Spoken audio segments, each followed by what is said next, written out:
Nagtigom na ang mga opisyal sa Cebu City Police Office ug sa Land Transportation Office mahitungod sa hingpit nga pagpatuman sa Presidential Decree No. 96.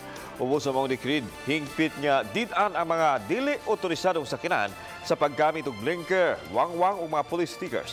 Lakip na nini ang mga sakinan sa barangay. Sugod kanang adlaw hukdo na ang mga mulapas sa nasong lagda ug adunay tukmang silot ang masakman. Samtang ang ubang mga barangay Cebu City sama sa lahog gitangtang na nila ang police sticker na pahinuon gihapon ang blinker apan ang City Hall na kuno ang mutangtang niini.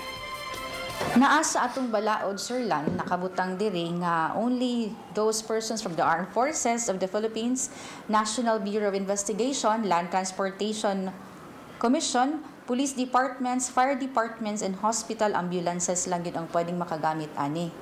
So, ang kinsa man gani nga mo violate ani nga balaod, pwede nato i-revoke ang ilang registration sa ilang motor vehicle.